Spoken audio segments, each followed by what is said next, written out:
Bueno, hola, buenas tardes a todos. Comenzamos la tarde con la presentación de Rodrigo Yewar.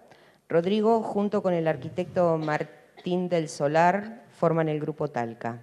Es una agrupación de arquitectos iniciada en el año 2003 con formación académica en la Escuela de Agrupación de Arquitectos... No, perdón, vamos a empezar de vuelta.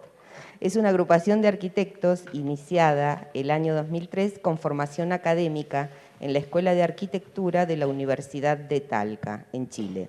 Su labor profesional se centra principalmente en el desarrollo de encargos en el ámbito social territorial y en el planteo, desarrollo, gestión y construcción de autoencargos que bordean la arquitectura, basándose en premisas tales como construir con lo que hay, construir con lo que quedó, llevar arquitectura donde no la hay y donde nadie la puede solicitar. Actualmente, el Grupo Talca se encuentra desarrollando propuestas públicas, proyectos privados y desarrollos con comunidades. Algunos de estos se realizan con la participación de colaboradores como escultores, músicos, cineastas e ilustradores. Rodrigo. Bueno, muchas gracias por la invitación acá al Congreso Patagónico de Arquitectura. Lo que voy a hablar es bien distinto a lo que hemos ido escuchando todos estos días, pero creo que puede ser bueno tenerlo en cuenta como algo que puede aportar desde otra mirada. Y para partir, primero explicarle, yo creo que para entender un poco lo que hacemos como Grupo Talca es entender dónde estudiamos arquitectura. El año 99 se funda la Escuela de Arquitectura de la Universidad de Talca, que es una pequeña ciudad inserta en un contexto muy rural, una ciudad intermedia. Ahí todos estos puntos rojos que se ven ahí son la concentración de escuelas de arquitectura, donde principalmente está relacionada entre Santiago y Valparaíso. Y había un territorio que es este círculo de 500 kilómetros de largo por 100 de ancho, el Valle Central de Chile, que no tenía ninguna escuela. Se le hace el encargo a Juan Román, director de escuela, hoy en día decano, se le hace el pedido, él ejercía en Valparaíso, de fundar una escuela en Talca. Y él no le hacía muchos sentidos, pero el rector de la universidad le dice, por lo menos dame la oportunidad de que vengas una vez en bus a ver si te hace sentido el proyecto, si logro enamorarte de alguna manera. Ese viaje, cuenta Juan Román, que fue fundamental porque toma el bus en Valparaíso y comienza en este Valle Central a recorrer una cantidad de ciudades como San Fernando, Curicó, Talca, en este viaje, que están distanciadas cada 50 kilómetros una de la otra. Y esa era la distancia de la medida del caballo, ¿no es cierto?, de un día a caballo. Y así se iban fundando las ciudades en ese Valle Central.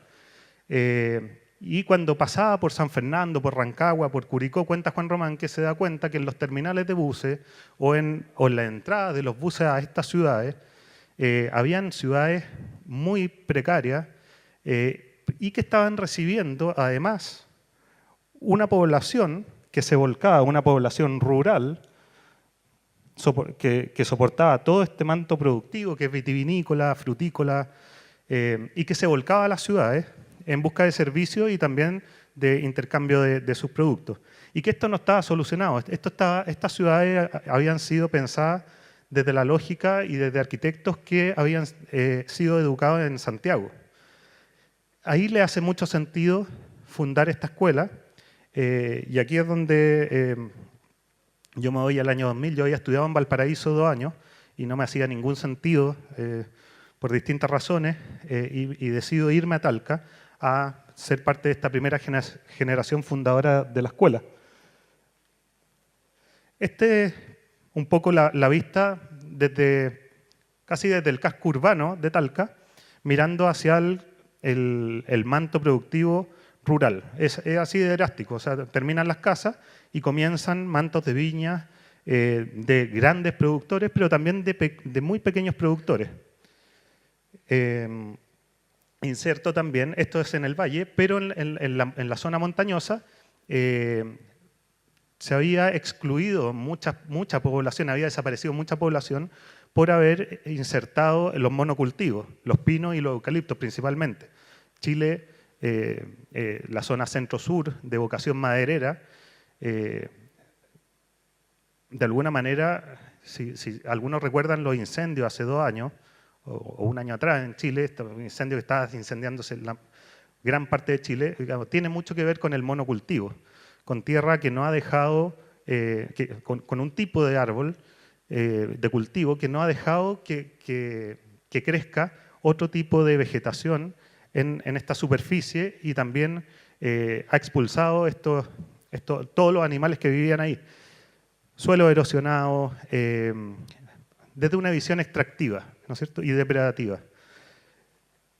Ahora, esto, cuando yo llego el año 2000 a estudiar a Talca, mi papá había sido marino, después retirado, después yo había viajado por muchas partes de Chile por esta condición, pero yo llego y en la escuela de Talca, el año 99 y 2000, éramos la primera, mis compañeros, y a mí me encantó haber podido salir de esa burbuja y llegar a Talca, porque era la primera generación profesional que estaba ahora preparándose. O sea, los padres de mis compañeros eran pescadores, temporeros, carboneros, tenían una relación muy fuerte con el territorio, pero no con la ciudad, porque el habitante de Talca tiene un sueño, ¿no es cierto?, y es llegar a Santiago a estudiar. Pero el habitante, de alguna manera, de Parral o de Cumpeo o de Armerillo o de Cuchi, de pequeños poblados, tiene un sueño que es llegar a Talca. Entonces, ¿qué se podía formar ahí? Una escuela, de alguna manera, que piense en construir a partir de una mirada que Juan Román se da cuenta el segundo año, que al principio lo veía como un defecto. Decía, ¿cómo vamos a hacer una escuela de arquitectura si nuestros alumnos nunca, ni siquiera conocen Santiago? No han viajado. O sea, con suerte habían llegado a Talca, menos a Europa. Entonces, ¿cómo vamos a hacer eso? Ahora, eso se da cuenta que finalmente, que podía ser un defecto, eso era una virtud. Y con eso, más esta visión que tenía de la llegada de las ciudades y cómo se desembocaba toda esta ruralidad en lo urbano y que no tenía correlación, construye la escuela y empiezan a aparecer ejercicios donde las respuestas son estas. Pequeños ejercicios donde los alumnos traían respuestas que le echaban a lo que tenían a la mano, porque no tenían dinero para comprar cartón. Lo que tenían era trozos de saco o la lógica también del abuelo o el padre que construía escobas y salía a vender a la calle. Entonces, esa materia, ese capital cultural del alumno, acá se utilizó para construir una escuela de arquitectura y estar muy en relación con eso. Teniendo esto en cuenta, nosotros, como un grupo Talca, viene un trabajo que hacemos. Nosotros estamos en segundo de universidad, el año 2001, y nos hace un taller sobre el habitar mínimo la arquitecta Cazú Segers, nos hace en Talca. Y nos dice, bueno, el encargo es, vayan en busca del habitar mínimo. Claro, y uno, cuando le hacen estos tipos de encargos, uno como alumno queda más perdido y no sabe qué hacer. En esa época no existía Google Maps, Google Earth, nada. Estaban unas planchetas de los geográficos militares donde uno tenía que empezar a buscar algunas cosas, todo en papel, y eso era lo que uno le echaba a mano, y con suerte había una base de eso, pero no había nada más. Bueno, tomamos la decisión, era un grupo de 3 que principalmente los que formamos Grupo Talca, que hicimos este taller, que nos marcó en segundo de escuela, en segundo de universidad, de ahí para adelante, según lo que descubrimos acá. El habitar mínimo lo fuimos a buscar a un territorio complejo. Entonces, veíamos que estaba la cordillera, estaba el Valle Central productivo, con buena accesibilidad, buenas carreteras, pero había otro territorio que eran las dunas de Junquillar, que era un territorio dunar muy grande, que es ese sector donde está Constitución, acotado entre los ríos Maule y Mataquito. Todo esto un sector de dunas, y dijimos, bueno, empezamos a ver, nos conseguimos una fotografía satelital con mucha suerte y descubrimos que antes de ir al lugar habían unas pequeñas conformaciones de árboles instaladas dentro de la duna. Dijo, bueno, y unas pequeñas líneas que unían un camino de tierra. Dijo, bueno, parece que ahí hay alguien, vamos a ver qué es lo que hay. Entonces partimos y llegamos a un pueblo que se llama Cuchi, que es un pueblo, son 3 casas, vivían 2 familias, al norte de Constitución. Y cuando llegamos, esta era la imagen, una de las imágenes, esto ya es Google Earth, pero no tenemos la foto satelital que vimos, pero lo que veíamos era eso, o sea, un camino ya más consolidado y pequeños caminos que entraban a conformaciones de árboles. Ese era el fragmento de foto que teníamos y esa era la imagen que nos hace decidir, bueno, ir para allá a ver qué pasa. Esta era la vista desde la carretera, un humedal, juncos y estas conformaciones de árboles, y después un ancho de 3 kilómetros de duna que terminaba en el mar. Cuando llegamos a ver quién estaba ahí, lo primero que vimos fue esto. Fue un pescador reparando una soga y unas redes con su aguja de madera, ¿cierto? En donde aparecía una sabiduría que se reflejaba en las manos. O sea, había una manera de hacer que tenía que ver con las cuerdas, con los nudos, con el enmendar redes, ¿cierto? Eso fue lo primero que vimos, el año 2001, que era este oficio que era traspasado, que a partir de que pasó ese conocimiento de reparar redes, pasó por el cuerpo, se transformaba en sabiduría. Y después uno podía empezar a ver soluciones de cómo estas 2 familias de pescadores construían su vivienda muy precariamente, con lo mínimo, porque ellos no tenían clavos, porque no tenían dinero para comprarlos. Pero sí lo que tenían eran cuerdas y restos de elementos, distintos elementos que ellos recogían en el mar, que los traía de vuelta a las mareas. Entonces, el nudo y la amarra es la herramienta y la solución constructiva que tenían ellos a la mano, es esa herencia del oficio. Acá tenemos una especie de red que con distintas cuerdas y distintos largos comienza a construir este pescador para soportar un manto plástico que también lo había recogido del mar. Acá es cómo podía, a partir de 2 varas de madera, construir una techumbre para proteger de la lluvia un sector a partir de los juncos que también tenía ahí, pero todo a partir de la amarra, ¿cierto? Entonces, claro, esto es una frase ya que viene más de la Católica Valparaíso, que es cuando el oficio rima la acción, y ese oficio finalmente es sabiduría, y la acción es cómo esa sabiduría se traspasa como solución constructiva, por ejemplo, en este caso, en la vivienda del pescador. Pero él nos invita un día nos dice, mira, si ustedes vienen en 5 días más, se quedan acá porque viene una tormenta que va a hacer que en 5 días más yo pueda ampliar mi vivienda. Y eso nos impactó. Pero, ¿qué quiere decir con eso?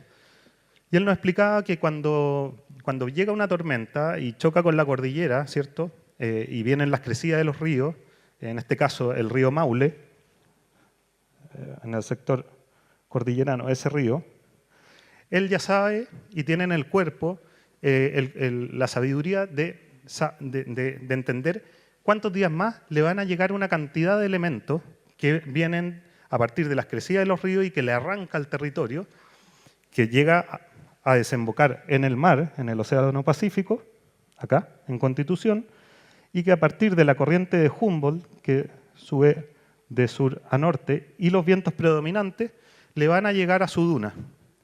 Entonces nos decía, bueno, vengan y vamos a ir a recolectar para poder hacer la ampliación. Y eso nos quedó muy marcado. O sea, primero tenía una herencia del oficio, esa sabiduría.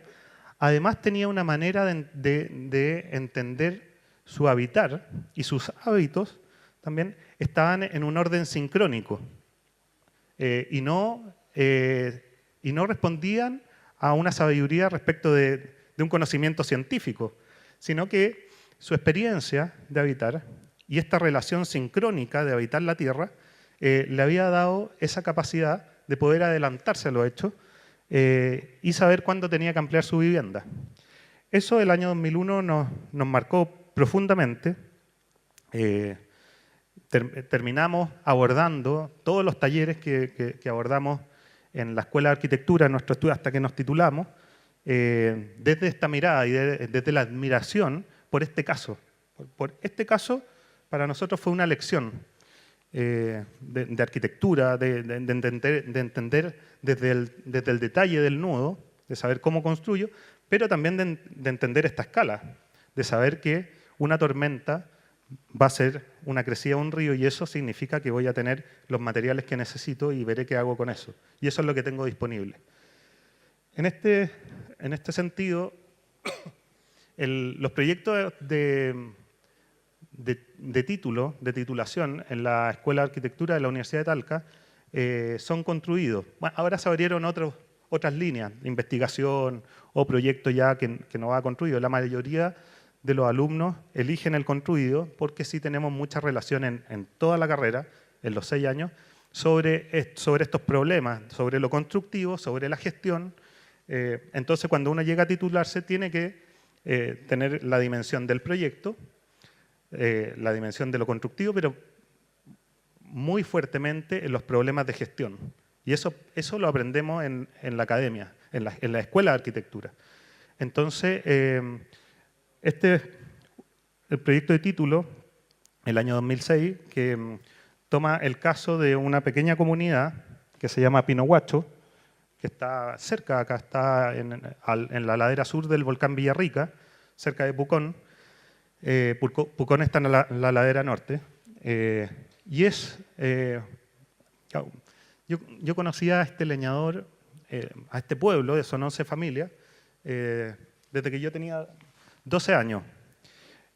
Y coincidentemente, justo con el proceso de titulación que venía el año 2006, el 2005, yo viajaba mucho y admiraba a este leñador que se llama Pedro, profundamente, porque de alguna manera es quien, si podemos decir mi padre, lo que hizo en la vida, mi padre biológico, es entregarme ciertas cosas que yo necesitaba.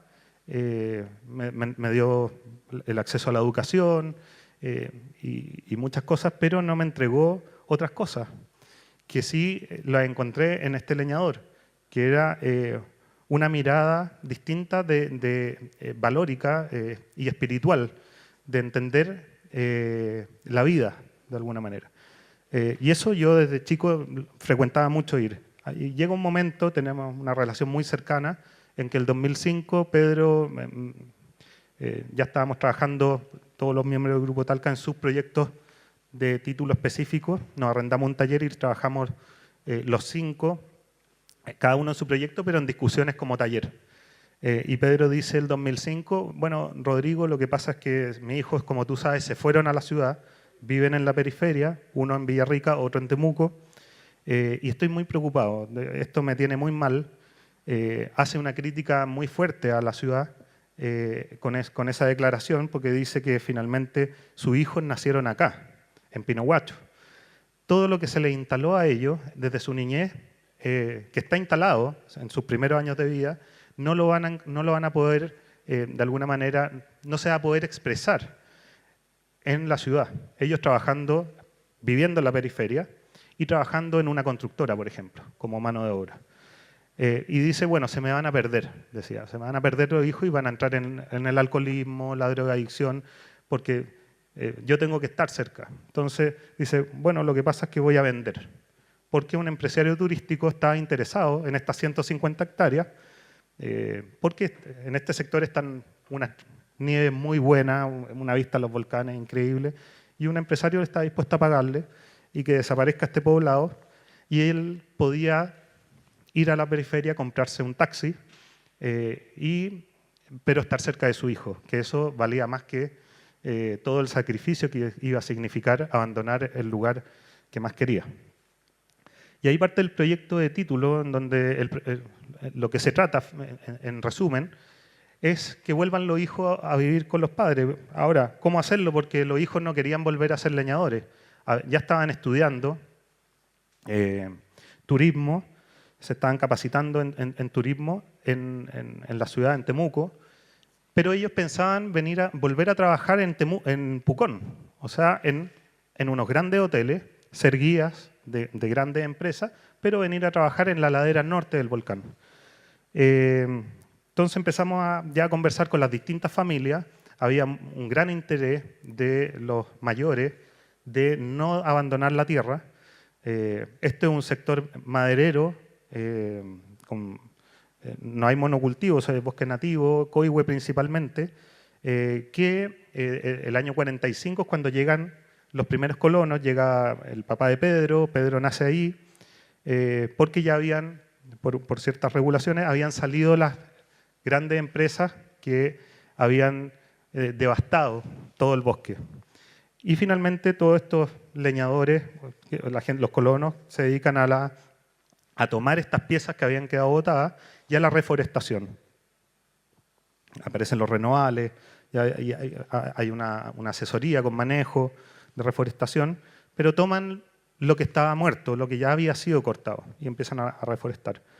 Entonces, trabajamos con los hijos les encantó la idea de volver, pero ya reconvirtiendo esta realidad no querían volver a ser leñadores, pero sí podían volver a desarrollar turismo. En ese momento no sabíamos que eso podía ser tan peligroso, pero era la manera de que Pedro el leñador con la señora Marta, con la otra familia, tuvieran la vuelta de los hijos y juntos, que ahí está la clave, pudieran empezar a pensar cómo desarrollar, cómo seguir adelante con esta idea de habitar este lugar de una manera justa. El turismo puede ser muy depredativo, entonces creo que acá hay uno de los secretos que se da justamente por la experiencia que hace que Pedro y la señora Marta, que este matrimonio, hayan vuelto a repensar junto a su hijo cómo se soluciona este problema, ¿cierto? O sea, los hijos no iban a ser los que iban a operar turísticamente esto, sino que iban a ser los padres y los hijos. Esto era lo que Pedro en su momento miraba como un problema por las erupciones, la nieve. Hay una frase de Pedro muy bonita que una revista argentina le hizo una entrevista y me encantó una frase que dijo, bueno, a la nieve, le preguntaron qué opina de la nieve. Entonces él dijo, a la nieve la quiero, pero la quiero poquito. Y eso lo encontré increíble, como qué manera más sabia de definirla, porque la relación que tenía antes con la nieve era compleja. Eran los momentos de soledad donde nadie llegaba a este pueblo. Además, el volcán ya en algunas erupciones, este es uno de los volcanes más activos, en algunas erupciones sí se había llevado algunas casas, casas y animales. Bajo esa experiencia ellos aprendieron a volver a posicionarse, viendo cómo se iban sus cosas, saben ahora instalarse en el territorio en relación con ese volcán, y nosotros le traíamos esta mirada de que esto era una salida, o sea, lo que podía él estar viendo como un problema, podía ser una solución. Y los hijos también lo entendían así. Entonces comenzamos con el desarrollo de un master plan bien general, donde los hijos comenzaron con la construcción de algunas líneas de canopy, los senderos de maderero, antiguos senderos madereros, empezaron a ser reconvertidos para senderos de trekking y bicicleta, y partimos con un primer proyecto que se iba a instalar en la cota más alta de Pinohuacho para poder relacionarlo con esta vista, ¿cierto? Ahora, cuando le preguntamos a Pedro y a los hijos, ¿qué se imaginaban que podíamos hacer? Porque hicimos un catastro, entendiendo de esta pregunta qué es lo que hay, hicimos un catastro y habían 3.700 pulgadas madereras de coihue, de un coihue de lujo, o sea, son árboles que estaban en el suelo desde el año 45 y eran árboles de 3 metros de diámetro que tenían 700 o 1000 años y estaban muertos y eso era lo que teníamos disponible. Claro, Pedro decía, bueno, hagamos 5 cabañas para que podamos cobrar, arrendamos y la gente sí se va a querer venir a esta cota más alta, mira, a tener esa vista. El problema es que Pinohuacho no existe. Pinohuacho es un nombre, en realidad se llama Chayupén. Ellos se autodenominan Pinohuacho por una historia familiar. Chayupén ni siquiera aparecía en el mapa, Pinohuacho menos. Entonces, lo que decidimos fue, como primera obra, construir una postal. Mientras los hijos empezaban como ya se habían equipado, habían ido a estudiar a la ciudad de turismo, habían hecho algunos cursos sobre equipamiento, ellos leen mucho y tenían todos los catálogos de armado bajo una marca francesa que es Petzl. Empezaron a entender cuáles eran los mejores equipamientos, comienzan a armar esta infraestructura muy mínima, pero que permitía ya empezar a recibir gente. El problema es que no llegaba nadie. Los caminos, bien compleja la llegada, y no había mapas, no había señalética, nada. Hacemos el pedido a la municipalidad de Villarrica para solicitar fondos y solicitar apoyo para señalética y mejora del camino. No pasó nada ese año. Ahora sí, la Unión Europea había un fondo, postulamos un fondo de 3.500 euros y con eso teníamos que hacer todo. Así que la voluntad de este pueblo por permanecer hizo que tuviéramos que diseñar con lo que había, con esos 3.500 euros, con esas 3.700 pulgadas madereras, ¿cierto? Y acá ya los hijos empezaban a armar esta infraestructura, muros de escalada, pero con piedra volcánica que hacían la agarradera, eso era lo que tenían, no había más. Unos coihues de 60 metros de alto donde uno subía y cruzaba un puente, mientras pensábamos esta postal. Entonces a esto le llamamos la mirada de Pedro, que cuando el defecto se transforma en virtud. Ahí está Pedro, el año 2006, señalando el lugar donde él pensaba que tenía que aparecer esta postal. Y de alguna manera sí había entendido esto, que no podían ser 4 cabañas o 4 refugios, sino que tenía que aparecer algo antes que eso. Entonces comenzamos con el retiro de las piezas, con la tecnología local. Lo que había era un par de bueyes, ¿no es cierto? Hacían una yunta, empezamos a trozar la madera, que no se botó ningún árbol. Si se botó algún árbol, era un árbol muerto que estaba poniendo en peligro a árboles vivos y el leñador sabía muy bien reconocerlo. Y ahí entendimos también una labor virtuosa de alguien que habita la tierra, y que el leñador, uno dice, pero es que el leñador lo que pasa es que está cortando árboles, muy valiosos. No. Cuando hay sabiduría en esa persona que nació en ese lugar y que vive en un orden sincrónico, ¿cierto? En relación, un poco lo que se hablaba en la mañana, eso de empezar a habitar y lograr habitar en relación, Pedro sabía muy bien qué árbol tenía que sacrificar de alguna manera o cortar para salvar a otros 3 en el bosque. Entonces, la dimensión humana, en este caso, era virtuosa. Era muy distinta a la que había pasado en los años 40, cuando la dimensión humana era depredativa y extractiva, ¿cierto? Entonces, se diseña a partir de 4 parámetros. Uno, que era lo que se tenía, que eran estas 3.600 pulgadas madereras, y que teníamos 3.500 euros, ¿cierto? Como para comprar gasolina, para llevar un aserradero al mismo lugar con los bueyes, algo para las motosierras. Entonces teníamos que trabajar con escuadrillas muy grandes porque no podíamos gastar tanta gasolina en corte. Pero principalmente lo que teníamos era 3 dimensiones principales, que era la dimensión del leñador, el carpintero y el mueblista. Ahí están los 3. El de la derecha es Pedro, y ahí están sus 2 hermanos. Pedro es el leñador. La dimensión del leñador, ¿qué nos permitía? Entrar al bosque con los bueyes, tomar estas grandes piezas de manera segura y dimensionarlas, junto a la sabiduría del carpintero, que podía dimensionar estas piezas y disponerlas, piezas pesadas, y disponerlas uno al lado de la otra. Y el mueblista, que es Carlos, el hermano, el otro hermano, era capaz de unir estas piezas con un detalle constructivo preciso. Estas 3 dimensiones son, si podríamos decir, este es un proceso paramétrico, análogo. O sea, tomamos los parámetros de sabiduría del lugar y empezamos a diseñar con eso. Y se diseña algo muy simple, algo que ellos lo saben hacer, que es un postensado en madera de 7 metros de largo, que es esto que se ve acá. Ahí están las barras de acero, son 8 barras de acero, 4 en cada esquina y 4 en cada centro. Las barras de los centros permite que esto permite arrostrar el sistema, que fue una sorpresa, pero para eso tuvimos que hacer una maqueta 1:10 para entender, porque se nos deformaba completo. Cuando atravesamos los centros, pudimos hacer un postensado sin diagonales y que estaba arrostrado. Fue algo bien bonito. Y ese es el único detalle. El problema es que acá no tenemos posibilidad de traer grúas, porque no hay camino, solamente pueden llegar los bueyes. Tampoco tenemos luz y traer un motor.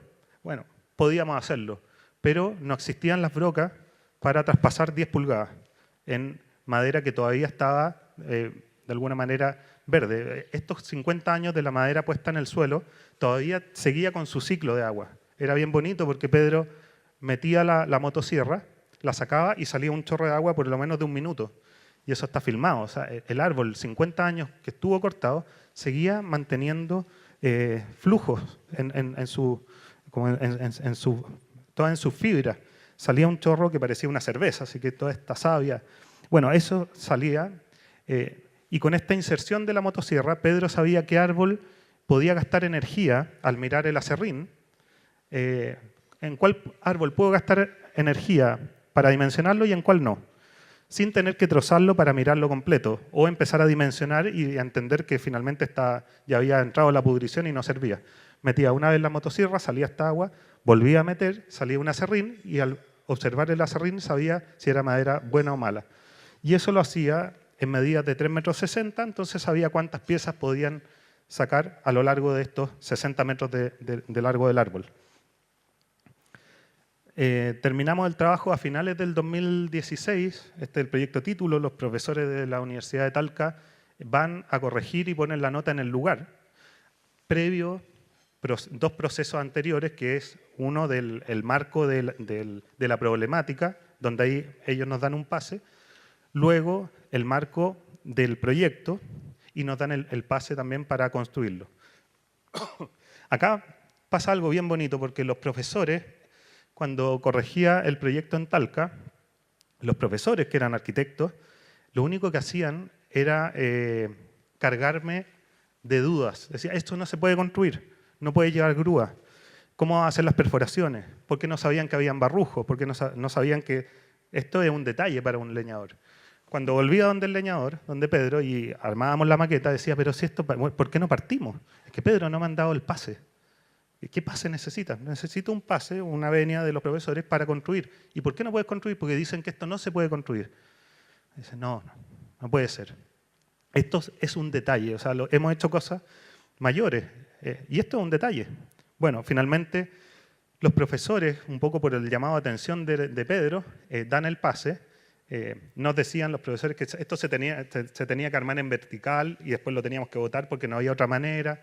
Bueno, nos entregaron muchos complejos de alguna manera y que puede ser natural de la formación de arquitectos, que de repente no ha tenido tanta relación con la materia o con estas cosas. El leñador era el otro arquitecto de alguna manera que nos decía esto se puede hacer, o sea, no hay ningún problema, existe la tecnología para hacerlo, pero esa tecnología no es una grúa, no es traer No pasa por tener disponibilidad a factores eléctricos ni todas esas cosas.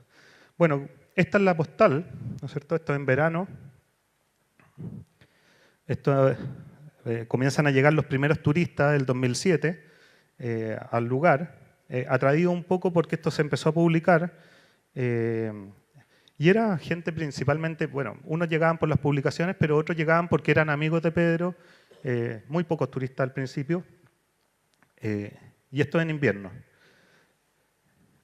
Este es el postensado, bueno, si lo vemos atrás, el postensado completo son barras continuas de acero de 7 metros en los centros, y esta especie de escaño que está en el interior está solamente sujeta por su peso propio, por el peso propio de estas piezas que suman casi 1000 kilos apoyadas sobre un punto.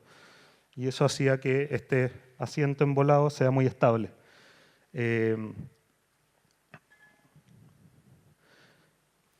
Comienzan a llegar los turistas y la municipalidad, 3 años después, se da cuenta que llegaba gente a Villarrica preguntando por un lugar que se llamaba Pino Guacho, porque, bueno, el alcalde nunca nos dio un lugar o nunca nos dieron un financiamiento, o porque le veníamos a hablar de un lugar que no existe, que no conocía y que le decíamos, bueno, hace falta cosas allá, y nunca nos dio una audiencia.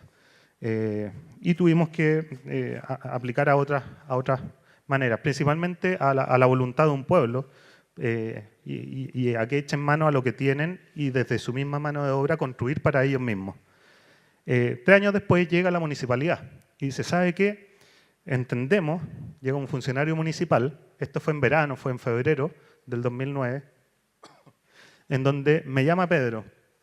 Dice, Rodrigo, acaba de estar un funcionario municipal acá y me dice que me trajo un plano de un proyecto y nos da lo que debe ser equivalente a $3.000 para que podamos construir una especie de quincho, porque están llegando turistas, ellos reciben turistas en la oficina de turismo y los direccionan hacia acá y entienden que estamos siendo un punto importante en Villarrica para el desarrollo, ¿no es cierto?, del turismo.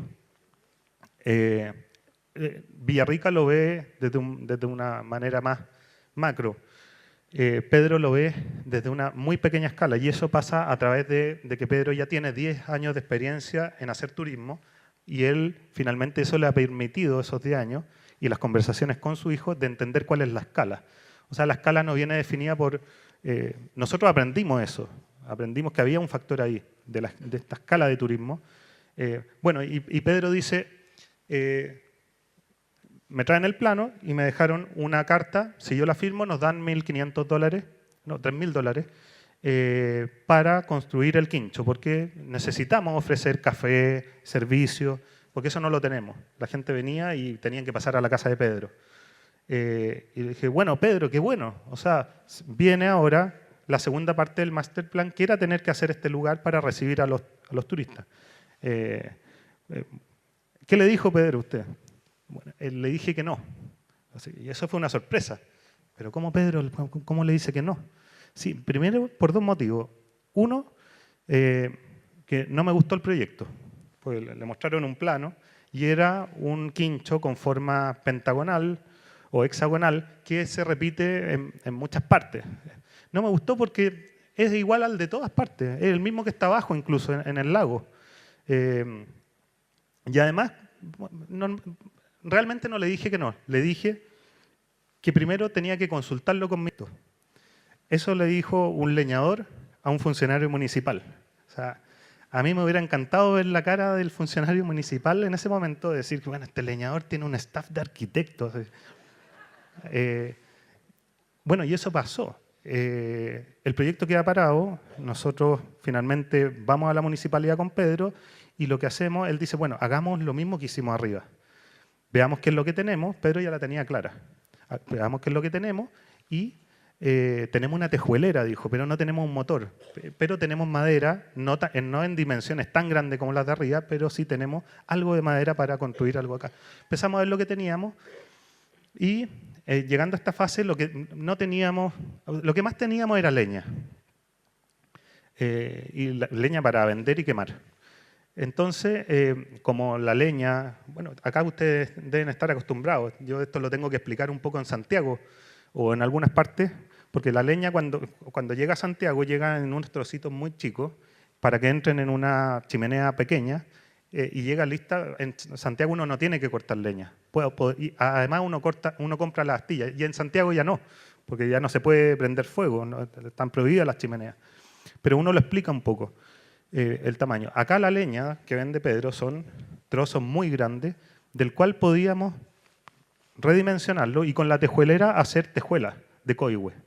El coihue no es muy bueno para hacer tejuelas, pero Pedro lo que sabe es que el coihue es la madera que está ahí en el lugar y está aclimatada a todos los procesos con la humedad, no va a ser traspasada y llevada a una techumbre en Santiago, sino que decía, yo he hecho tejuelas de coihue y me han durado muchos años acá. Así que hagámoslo con eso. En vez de vender esa leña, hacemos la piel de tejuela. Así que empezamos a hacer este proyecto. La municipalidad nos pasa los fondos, pero no con el proyecto que ellos nos trajeron, sino con algo que sí estaba más en relación a lo que quería Pedro. Y también podíamos hacer algo que de alguna manera siga construyendo esta imagen, ¿cierto? Lo bonito es que no teníamos la tejuelera, teníamos la tejuelera, pero no teníamos el motor. En estos 3 años, con lo que se había ganado en utilidades, los hijos habían comprado un camión militar, un Unimog, para llevar turistas al volcán. Entonces, estas son las cosas que saben ellos. Entonces dicen, bueno, hagamos las tejuelas con el camión, nos dicen. Así que trajeron el camión, levantaron una rueda, bloquearon 3, no sé qué hicieron. Probando, entendieron que podían construir 30.000 tejuelas en tercera marcha y recorriendo 6.000 kilómetros, pero el camión no se movió. Eso es bien bonito. Entonces ahora viene un video que les va a mostrar un poquito. Son 2 miradas. Esta, la mirada de futuro, y Pedro contando una historia de fútbol que pasa en Pino Huacho.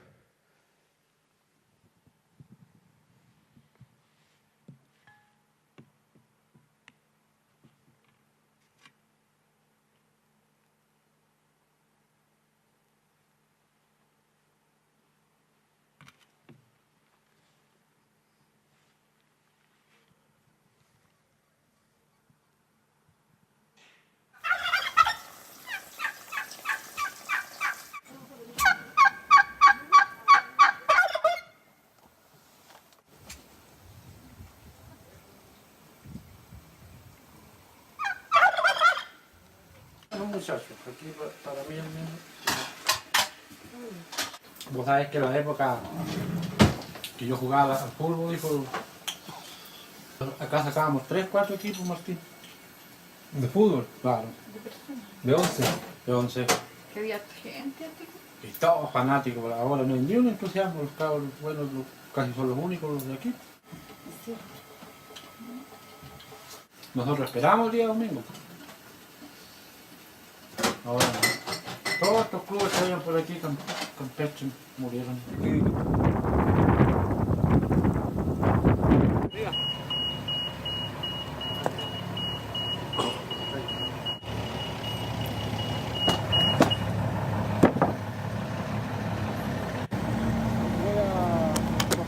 ¿Y los penales los ponía usted ahí? Sí.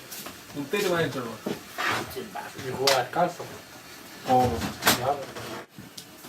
echábamos un poco de pan, un poco de harina tostada, un bolsito, eso era lo que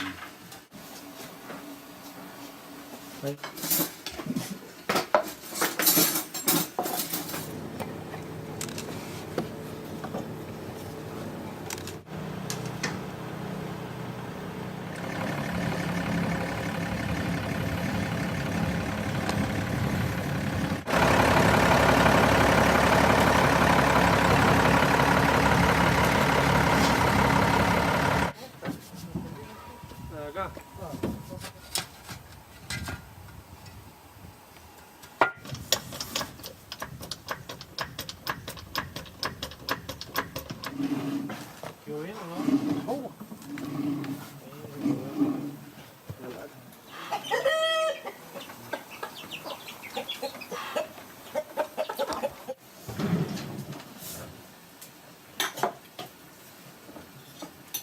Buena defensa. De defensa. Cuando tocaba salir a otra cancha, a las 9 salía. Íbamos allá a Chesque, adentro. Por acá por este lado íbamos hasta Coñalipe y a pie.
Y después de esto ya.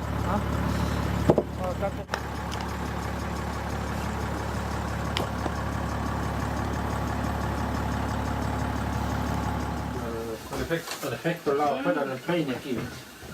Con 3 dedos al palo y para adentro.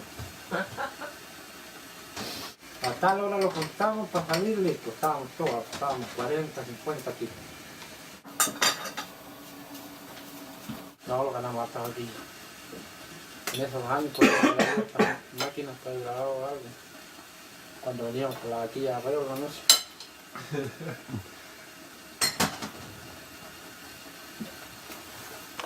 Año bonito eso.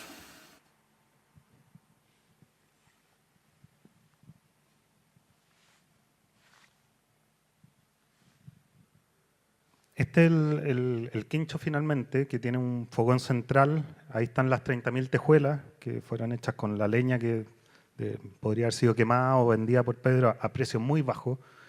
Y finalmente termina siendo la piel de este quincho. Lo de arriba no es una entrada de luz, sino, nos han preguntado muchas veces, ese es una tobera superior que tiene una pequeña apertura por el otro lado para que salga el humo del fogón central. Y ahí está en invierno. El mirador está arriba, está en la cota más alta. Y este quincho, bueno, se hizo con la manera de entender que tenemos piezas ya que han bajado del cerro y son dimensionadas piezas menores, y con esa lógica. En la cota más alta eran estas piezas mayores, con menos gasto de energía, y ya en la cota más baja teníamos otro tipo de piezas. Bueno, hemos hecho varias cosas entre medio, no las puedo mostrar por el tema de tiempo, pero nos pilla el año 2015, donde empezamos entre medio, porque voy a mostrar este proyecto muy rápidamente, que es el Bosque de Mimbre, que es un proyecto que hicimos en el Parque Araucano, en el centro de Santiago, junto a Vicente Gajardo. Empezamos a cortar piedra volcánica con Pedro, porque es lo que más le queda. Lo que más hay es lava, o sea, lava, piedra volcánica, ya no le queda madera, queda muy poca. Entonces empezamos a hacer algunas pruebas y nos pusimos en contacto con Vicente Gajardo, un escultor, en piedra y nos empieza a enseñar un poco de estas cosas. Pero nos pilla el 2015 que nos llega una invitación de Alejandro Aravena para participar. Fue una coincidencia porque la Escuela de Arquitectura, el año 2015, se gana, participa para poder hacer el pabellón de Chile en la Bienal de Venecia del 2016, y a nosotros, algún tiempo antes que lo ganara la Escuela de Arquitectura, nos había llegado esta invitación de Alejandro Aravena para mostrar el trabajo del Grupo Talca, donde nos pedían, eran 2 hojas cartas, estas que se ven acá, donde en una uno tenía que contar una batalla ganada. Eso era lo que uno tenía que hacer. Ahí está escrito en punto A, 5 subpuntos, en el punto B, otros 5, que cuentan esta historia de voluntad de un pueblo y cómo vuelven los hijos. Y en la otra página, en la otra plana, todo hecho a mano, que era parte como el requisito, tenía que ser algo, no podía tomar mucho tiempo, que es esto que es los 10 años después. Y qué es lo que cómo uno podía contar esta batalla ganada en la Bienal. Entonces, este es el proyecto de montaje en la Bienal. Ahora, lo que hacemos es, como ya se había publicado mucho este objeto, ¿no es cierto?, el cubo, claro, era muy atractivo. Entonces, claro, si lo llevábamos, además que era lo único que teníamos, no había nada más, y además no era nuestro, era de Pedro. Pero dijimos, bueno, creo que sería interesante, como es un postensado en madera y no tiene ni un clavo, ¿qué pasa si le sacamos las 8 tuercas? Esto se desarma, lo metemos dentro de un container y lo llevamos. Pero esto lo pensamos como un caballo de Troya de alguna manera, donde va este cubo, ¿cierto? Llega a Venecia, pero desde adentro sale Pedro. Claro, porque finalmente lo que queríamos lograr con esto era que Pedro algo tenía que decir en Europa. Un leñador de la cordillera de los Andes, algo tiene que decir en Europa. Y es un poco este valor que habíamos encontrado en el pescador y que en otros trabajos se nos ha venido repitiendo. O sea, esto ya no es un caso puntual. Bueno, le proponemos esto a Pedro. Primero había que convencerlo de 2 cosas, bien difícil. Había que contarle que íbamos a desarmar el mirador y lo otro, había que decirle que tenía que viajar 15 horas en avión a Italia. Y nosotros sabiendo que la única vez que él había salido de Chile lo había hecho a San Martín caminando porque él tiene familiares cerca y venían a trabajar en la construcción y ellos también se van para allá. Y el cruce, así se maneja acá la cosa. Ahora, estuvo preso él en Temuco porque lo pillaron una vez y estuvo preso porque él ni siquiera mostraba los papeles, él cruza nomás. ¿Sí? Es que es así, es parte del tema. Así se manejan. Entonces, claro, bueno, nos pillamos con una sorpresa también porque decidimos no llamarlo, sino que viajamos con Martín a verlo porque teníamos que dar la cara. O sea, no le podíamos decir nada y tenía que ser cara a cara. Y le decimos, bueno, Pedro, cuando llegamos, dice, pero qué raro, así como, ya, ¿qué se le ocurrió ahora? O sea, él sabe que cuando uno llega es que traen una idea, dice, y un poco se empieza a firmar. Entonces dice, ¿qué pasó? Así, bueno, Pedro, se nos ocurrió una idea. Una, le avisamos que, le venimos a preguntar, es desarmar el mirador. Bueno, lo bonito es el orden de cómo él responde, porque él dice, bueno, sí. ¿Y para qué? Porque él lo primero que habría dicho yo es, ¿pero cómo se le ocurre? ¿Para qué? Y después de que me compensan, digo que bueno. Él lo primero que dice es bueno. Bueno, sí. ¿Y para qué? Bueno, eso demuestra que él no tiene ningún apego por las cosas. ¿No es cierto? Dice, sí, bueno. Y después nos pregunta para qué. No, lo que pasa, Pedro, bla, bla, bla, pero usted tiene que viajar. Bueno, habrá que viajar. Dice, vamos. Sí, pero Pedro tiene que ir con su hijo. Y el hijo al lado nos miró, Miguel, y el hijo empieza a mover la cabeza, cosa que demuestra también la sabiduría de las generaciones jóvenes, que están ahí porque tienen el reflejo de su padre y de su madre, que son muy sabios.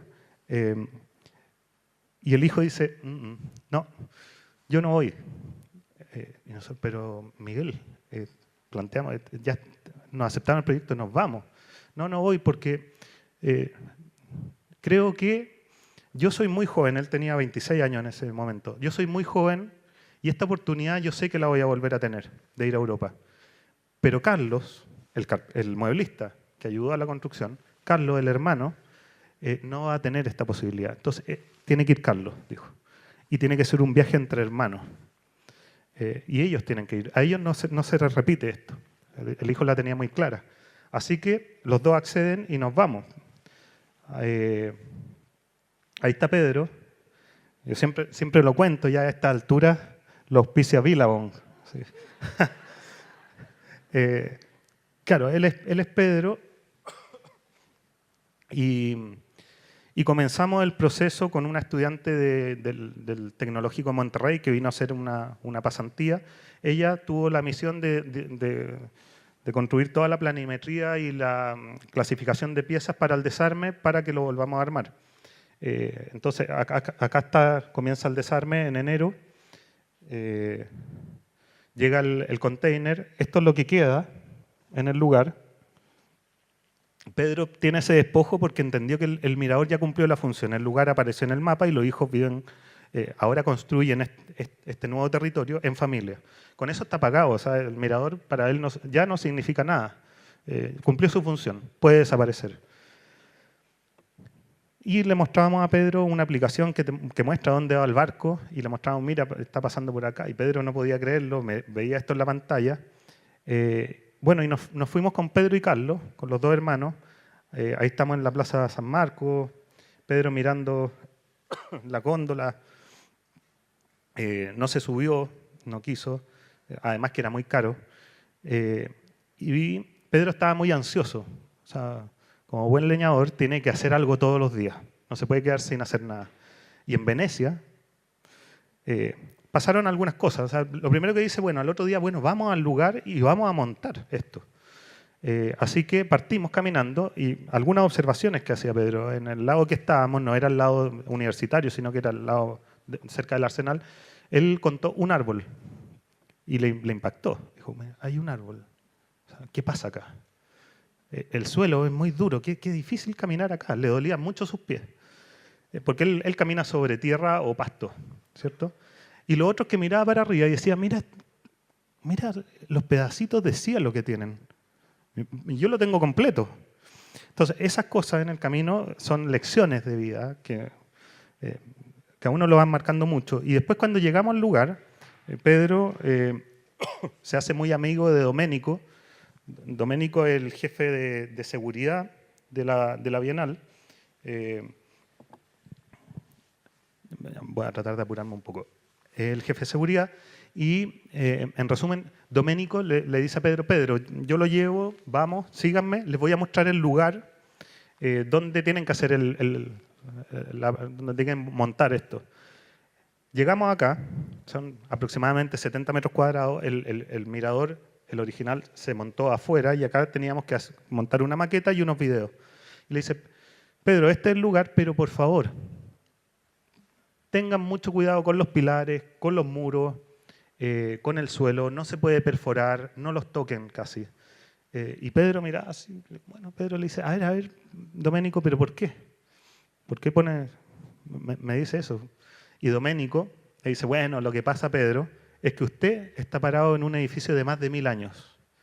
Bueno, y Pedro empieza, yo estaba atrás y escuchaba esto, y Pedro empieza a mirar esto, a recorrer la mirada en el Arsenal, en este edificio, y le dice, así que ustedes tienen edificios de más de 1000 años, yo tengo un volcán de millones de años. Y eso fue, yo me acuerdo, y se me pararon los pelos. Yo no entendía mucho, todavía no he hecho, obviamente tuve que digerir esa frase mucho tiempo, y se cruza con un video que veo en una escala en Panamá de 9 horas, donde uno trata de hacer algo, y aparece un video de Gastón Sublet, de una entrevista a Gastón Sublet, un musicólogo, de alguna manera filósofo chileno, un sabio, que habla del valor de la cultura mapuche. Lo que cuenta, lo voy a hacer en resumen, es que los mapuches, para haber resistido 300 o 400 años, tienen que haber estado defendiendo algo. Y la pregunta era, ¿qué defendían para haber resistido todo esto? Si ni los incas, ni los aztecas, ni los mayas, teniendo estas ciudades grandiosas, habían resistido eso, se habían entregado fácilmente, ¿cierto? Ante el poder español. Pero ¿qué hacía que un pueblo resistiera 300 o 400 años? Bueno, finalmente Gastón Sublet dice que para resistir todo este tiempo tenían que defender algo. Y lo que dice es que, bueno, lo que hacían, defendían el paraíso. Eso es lo que hacían. Pero no solamente terrenal, ni astronómico, sino que defendían un tipo de persona que habitaba la Tierra en el orden natural. Y ahí cuenta una anécdota, o sea, algo que está documentado, que es que cuando llegan los quechuas al Maule, ahí justo al río donde está Atalca, no logran pasar los quechuas antes de los españoles. Justamente en el mismo punto donde se producen grandes batallas con los españoles. No logran pasar, pero finalmente se produce diálogo entre los quechuas y los mapuches. Y los quechuas invitan a una delegación de loncos mapuches, muy importante, lo invitan a que vengan a conocer el Cusco. Y acceden, y van a conocer el Cusco, esta delegación de loncos. Y ven esto, que en su momento debe haber sido grandioso, ¿cierto? Para convencerlos los quechuas de que tenían que unirse a su civilización, ¿cierto? Pero los loncos ven esto y vuelven convencidos de que lo de ellos era mejor. ¿Y qué era eso? Era que ellos, la más grande creación del pueblo mapuche, es haber construido un tipo de persona excelente. Y eso lo podemos corroborar leyendo la Araucana de Alonso de Ercilla, un español que se maravilla y escribe sobre la excelencia de un pueblo. O Claudio Gay, un biólogo naturalista, que escribe sobre esto, sobre esta relación, de cómo un pueblo funda su habitar, ¿no es cierto?, en esta relación sincrónica, pero desde un sentido espiritual. Lo mismo que decían los españoles, los mapuches, cuando volvieron convencidos de que lo de ellos era mejor, era justamente el énfasis que estaba poniendo Pedro en el volcán. Pedro no se maravilló por las cosas, sino que decía, bueno, yo tengo un volcán de millones de años y esa es la relación que he establecido cara a cara toda mi vida. Y si me la quitan, dejo de ser humano de alguna manera, como lo plantean los mapuches. Cuando entran en batalla, el grito de guerra dice, el hombre permanece. Lo que quieren decir es que la batalla te puede convertir en bestia. Y yo no quiero dejar de ser humano, de alguna manera, y seguir estando en esta relación, en el orden natural. Porque podríamos terminar convertidos en bestia por el odio y muchas cosas. Ahora, Pedro no es mapuche, llegó el año 45, es colono, pero lo sabe. ¿Qué lo define? Esa relación con el volcán, ¿cierto? Esa relación en el orden natural, de estar en relación, ¿cierto? Y de establecer esa relación cara a cara. Bueno, se arma el mirador, esto lo armamos en 3 días porque, claro, había una Yale, había otra tecnología, era bien rápido. Y finalmente lo que se construye es esta nueva postal de Pinohuacho en Venecia, ¿cierto? Ahí está. Claro, acá nosotros lo armamos como espejo, porque no las pongo acá, a ver si está acá. No. No las pongo acá porque la luz de Pinohuacho refleja la banca completa, pero eso se da en Pinohuacho. Ahora, si lo armábamos igual que Pinohuacho en Venecia, ese efecto no pasaba, así que lo armamos en modo espejo y se lograba conformar esa misma proyección de la luz de la banca en el interior. Por eso le dimos la vuelta. Y ahora otro pequeño video y ya podemos empezar a terminar un poco. Me falta un poquito.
Mi padre siempre nos dijo que no abandonáramos este lugar.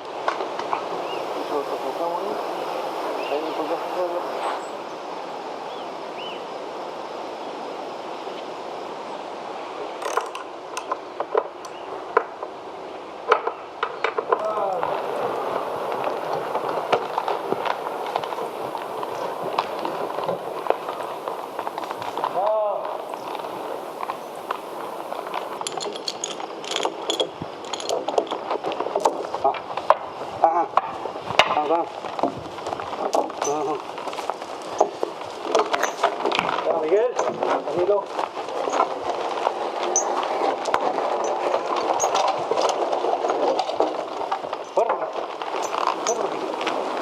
Empieza medio para acá.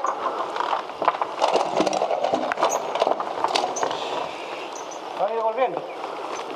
Va a ir volviendo. Guarda, guarda. Corre. Corre. Corre. Ya, ahí puede que hacerlo.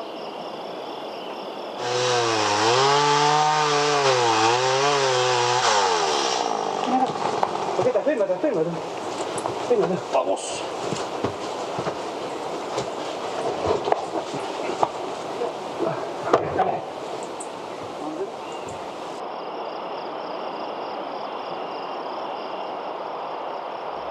Con los pies, Martín.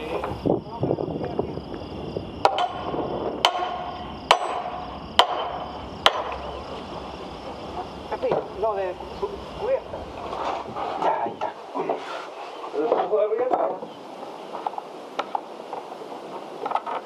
Ya, Carlos, salga. Espera acá, para acá. Ya. ¿Se fue para allá? Ya. ¿Le vamos a dejárselo bien allá? Allá, Roberto, donde está el último.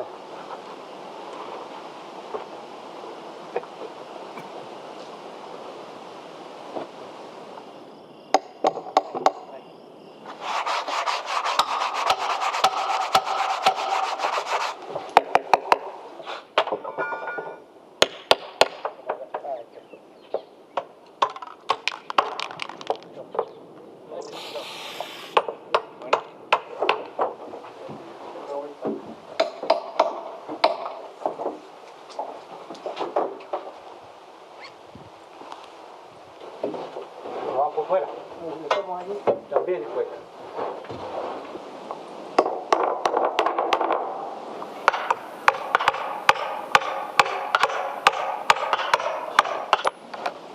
Hay que sacarle los pelos. Ponla aquí en la silla. Ponlo aquí.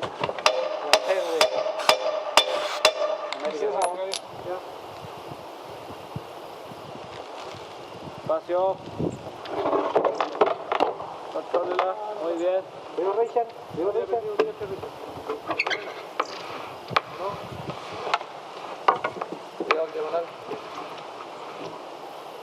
Claro.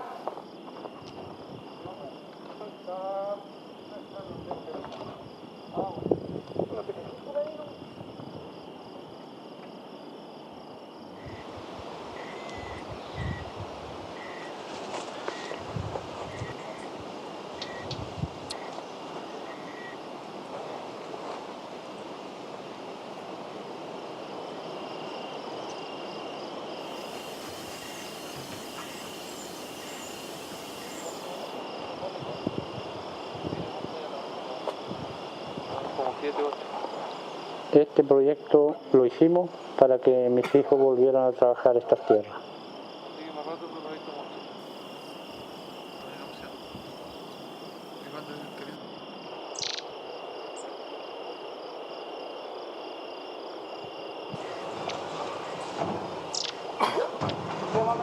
Medio. Allá. Va. Y se deja correr.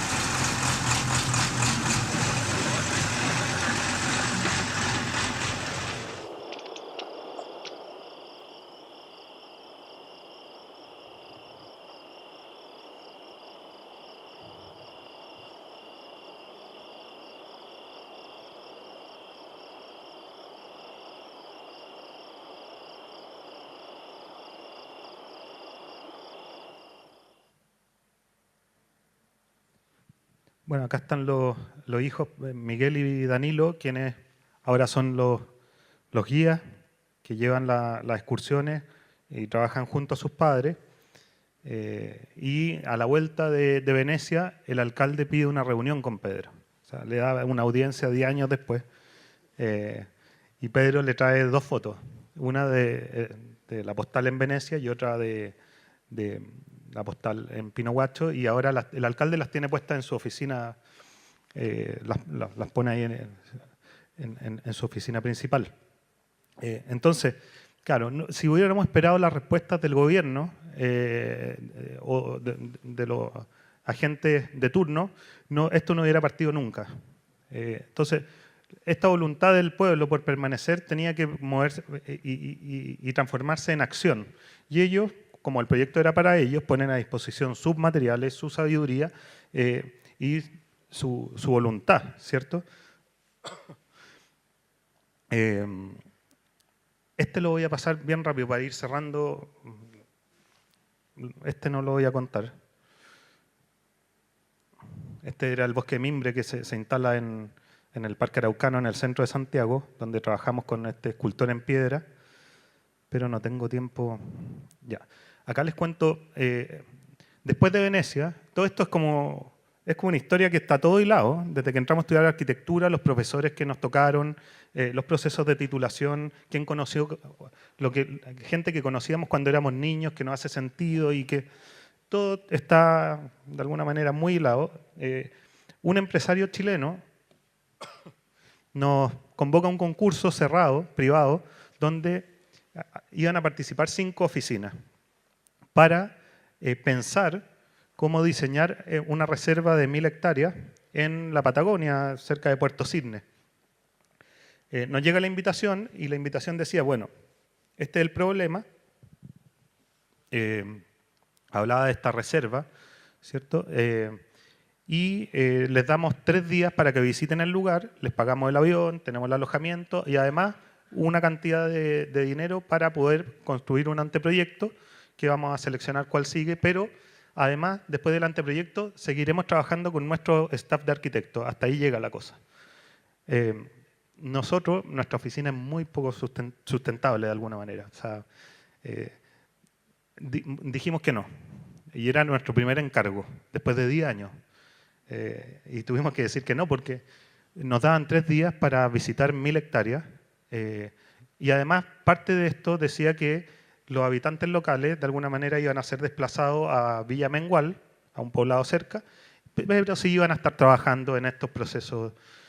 Bueno, y para nosotros hay un problema grave con la idea de la concepción de parque nacional, que es un concepto obsoleto, muy antiguo, que viene a ser un poco criticado por Francesco Di Castri, un italiano que visita el Parque Nacional La Campana en Chile y se da cuenta que ese parque estaba en ese estado de conservación gracias a que antiguamente habían habitado ahí pirquineros de muy pequeña escala, pastores y algunos leñadores. Y vuelve, a partir de entender esto, él es el creador del concepto reserva de la biosfera, Francesco Di Castri. Y vuelve a hacer esta crítica y sale como una crítica al concepto de parque. Como una proyección en Chile, hicimos un trabajo con unos alumnos y en la Patagonia, en algunos años más se van a duplicar los parques nacionales, que conforman un territorio con unos límites donde el factor humano se desplaza o se extrae de ahí, pero el factor humano es una parte más de todo el sistema. O sea, si tú lo sacas, es como que estuviéramos sacando al puma, de alguna manera. Además, saca una dimensión cultural, que era, por ejemplo, beneficiosa en el caso de Pedro, porque tenía una sabiduría respecto de cómo ser virtuoso en el proceso de la conservación del bosque. Entonces, dijimos que no, por algunas razones, principalmente porque iban a sacar a estos habitantes del lugar y dijimos, con eso no podemos hacer nada. Nuestra manera es con la persona que habita el lugar y desde ahí obtener ciertos parámetros de diseño con los materiales que hay en el lugar. Y nos dicen, bueno, muchas gracias, gracias por la sinceridad, hasta luego. Y hacen el concurso y nos llaman 6 meses después, nos muestran los resultados y nos dicen, bueno, ahora entendimos que debería ser con esto que están proponiendo. Porque lo que nos traen es lo mismo que podría estar. Son proyectos de moda que podrían estar en el lago Caburga, en el sector de Matanza, en la playa, y no tiene ninguna relación con de entender una manera de hacer local desde la sabiduría. Así que comenzamos, hicimos el primer viaje y nos encontramos con esto.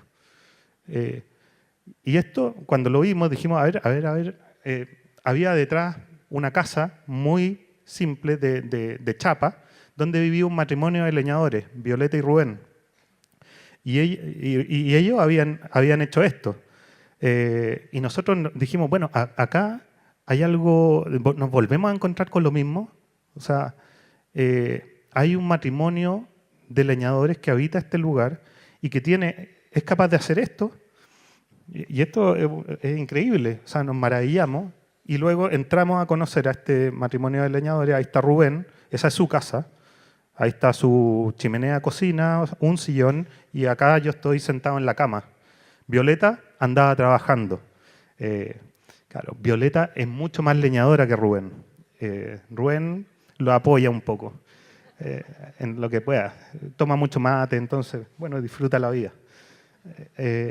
Así que con eso, más traer a Pedro, que es otra dimensión del leñador, armamos un equipo. Ahí está Miguel, que también viene de afuera. Conformamos un equipo de personas con cierta sabiduría para poder entender cómo tomar lo que estaba muerto en el lugar, estos trozos de madera muertos, con la sabiduría de este matrimonio de leñadores. Ahí está Violeta y Rubén. Acá está Pedro con su amigo Miguel, y conformamos un equipo que tenía que ser capaz de construir un pequeño refugio. Primero, de entender cuáles son los parámetros de diseño. O sea, tenemos que construir con estos parámetros de sabiduría, con estos materiales, y eso nos va a dar una base para poder empezar a diseñar el equipamiento mínimo para esta reserva. Pero con ellos dentro. O sea, ellos finalmente, este empresario entendió que era el gran valor. Aparte del natural que tenía, había un gran valor de sabiduría. Y pasa algo bien bonito que... No sé si puse la foto. Bueno, ahí está Violeta, que le trae la motosierra. Miguel, o sea, Rubén la afila y Violeta se va a cortar y se lleva los bueyes. Ahí se apoyan. Hay una relación de pareja bien bonita. Claro, no está la foto. Ahora, después de un año de trabajo, esta persona que tiene un poder económico de alguna manera y está pensando estas cosas, lo que hace en uno de los viajes, se convence, porque nosotros empezamos a hacer un trabajo de darle el valor, poner el énfasis en esto y no en las cosas. Y se convence de alguna manera, y lo hemos reflejado cuando él, en el refugio que nos íbamos, el grupo de profesionales, él llama a todos los trabajadores que están viviendo en el lugar y los invita a comer. Él prepara una comida grande, arma una mesa muy grande y le empieza a preguntar, y nosotros ahí dijimos, bueno, tarea cumplida. Este era el proyecto. Logramos hacer un cruce social donde finalmente este empresario empieza a admirar esta sabiduría y esta relación de pareja y a los carpinteros y les empieza a preguntar qué es de ellos, por qué están acá, dónde están sus hijos, que pudieran volver sus hijos, les dice, les puedo dar una casa, ¿cómo sería la casa que les gusta? ¿Dónde les gustaría acá en la reserva? Creo que eso, más que el objeto, ¿cierto?, tiene mucho más valor en este proyecto de la reserva. Acá está el primer refugio, que es un pequeño refugio, donde lo único que trajimos, claro, fueron los vidrios y las chapas, pero todo lo otro se dimensionó y se extrajo del lugar. Piezas continuas de 9 metros de largo, que solamente se pueden obtener en el lugar con el trabajo de Violeta y Rubén y el apoyo de Pedro, ¿cierto? Aparece este tipo de ensamble, ¿cierto?, de las piezas para mantener el apoyo continuo cuando baja la pendiente. Cosas muy simples, pero que vienen dadas por ellos, por más o menos cual reflejan su manera de hacer. Esto está detrás del Parque Nacional Queulat, en donde no habitan ha sido extraído, este es un parque nacional, y hacia este lado habita gente. Bueno, la condición de la reserva finalmente se funda a partir de encontrar ese valor en quien habita y entendiendo que es una parte más de todas las relaciones que se han dado dentro del bosque. Este es el refugio. Y y eso genera la sabiduría y ciertos parámetros para empezar a diseñar miradores, refugios de otras tipologías y posiblemente venga un pequeño hotel para recibir 40 personas, que es para la gente que pasa por la carretera austral, pero ya con una manera de hacer que viene a partir del reconocimiento de quién habita y qué es lo que se puede hacer. Y para terminar, les cuento el Andes Workshop, que es una idea que nos junta a Cazzu Segers, una arquitecta chilena, y a Grupo Talca, en comenzar a pensar justamente algo que tienen acá. Usted fue a recorrer con unos amigos de Buenos Aires. Bueno, Francisco, igual tu familia es de acá, de San Martín. El sendero de la comunidad mapuche. Y bueno, este es un tema que tiene su complejidad y lo empezamos a abordar hace 3 años atrás con la Cazzu Segers y finalmente diseñamos un workshop que dura, el año pasado duró 2 meses, o sea, el que participa tiene que renunciar al trabajo, o sea, a todo. Bueno, y es muy complejo, se inscriben pocos, pero de alguna manera permite saber que quien llega está absolutamente comprometido. Ahora lo redujimos a 1 mes, porque había mucha queja, no, 2 meses. Bueno, acá participamos la Cazzu Segers, Grupo Talca, esos somos los arquitectos, está Sergio Lortegui, que es un biólogo naturalista, está Vicente Gajardo, escultor en piedra, Francisco Sasso, que es el vocalista de un grupo Congreso, es filósofo, está la Francisca Sassier, miembro del Ballet Nacional, coreógrafa, los hermanos Ducci, que son arquitecto y carpintero, todos hermanos, taller de grabado, bueno, y esto lo hacemos en las comunidades y trabajamos el primer caso en que las comunidades pehuenches, un poco más al norte acá, que están relacionadas al volcán Lonquimay, comencemos a diseñar un relato territorial respecto de la vuelta del reconocimiento de ser pehuenche. El pehuenche es el mapuche que está en relación con el pehuen. El pehuen, el fruto de la araucaria, ¿cierto? Entonces empezamos a diseñar la ruta pehuenche que recorre 7 volcanes. Y hicimos el primer proyecto con la comunidad de Arenales. Ellos nos entregaron este refugio para hacerlo. A veces no teníamos luz. Acá estamos en el trabajo con el biólogo, ¿cierto? En el lugar, reconocimiento de los piñones. Y el biólogo, esto es muy bonito, lo hago corta. Este es un piñón y este es un escarabajo. Y en el bosque, Sergio, el biólogo naturalista, nos muestra con las 2 manos, nos muestra, bueno, ¿qué ven acá? Bueno, 2 piñones. No, acérquense, ¿qué hay acá? Y lo que vimos es que hay un escarabajo y un piñón. ¿Y qué dice eso? Él como lo cuenta él, un poco más poéticamente, y nos dice, lo que pasa es que este escarabajo, la batea mahuida, es un corredor biológico. Este escarabajo pasó hace millones de años y se detuvo acá. No tenía esa forma ni ese color. Se detuvo porque entró en relación y por amor a la relación entre el fruto de la araucaria y la araucaria y entender que la araucaria el fruto es capaz de producirse gracias a la anemocoria, que es esta relación a partir del aire y la polinización y todas estas cosas, el escarabajo decide quedarse en relación a este ecosistema. Y ese amor por pertenecer a esto es capaz de cambiar el cuerpo. Y eso nos encantó. O sea, y eso lo saben muy bien los mapuches. Ellos permanecen y entienden otorgan personalidad a los volcanes, al zorro. Le ponen hasta un nombre que le otorga una personalidad, al puma. Empezamos a trabajar en salas totalmente descontextualizadas y también dentro de los bosques. Trabajamos con el poeta, el grabado como medio de síntesis, el taller de carpintería, esto pasa después por discusiones entre todos respecto de ciertos parámetros, ¿cierto? Y terminamos en el lugar, nosotros empezamos a construir un primer proyecto en relación a varias comunidades, y esto toma mucho tiempo. Son procesos muy lentos y hay que estar muy claro en eso. Para construir el primer lugar, que sería el que relaciona a las distintas comunidades pehuenches con un primer lugar para que permita que las generaciones jóvenes, hablantes, comiencen a pensar su territorio. El problema mapuche es que hay una generación intermedia que perdió la lengua. Y eso hizo que se perdiera su identidad. Los mapuches que pueden tener entre 30 y 55, 60 años, perdieron la lengua, pero fue por amor, porque los padres los protegieron por seguridad de ellos. Quienes pierden la lengua, especialmente en el mapudungún, sufren de no entender su cultura, porque el mapudungún, las palabras del mapudungún se construyen a partir de un sentido sapiencial con una base espiritual. Entonces, si yo hablo mapudungún y pierdo mi lengua,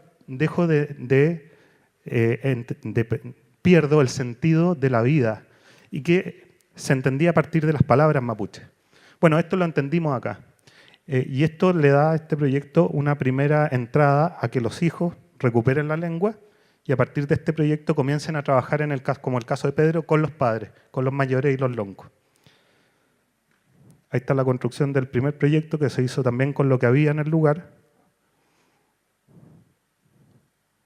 Y ahí está el día de la inauguración frente al volcán Lonquimay. Ahí están todos los participantes. Hasta aparece el Puma, que anduvo por ahí también y era importante porque nos frenaba todo. Pero esa es la primera obra de esto que llamamos Ruta Pehuenche. Y ojalá llegue hasta acá, hasta San Martín, y sigamos trabajando en eso. Eso, muchas gracias.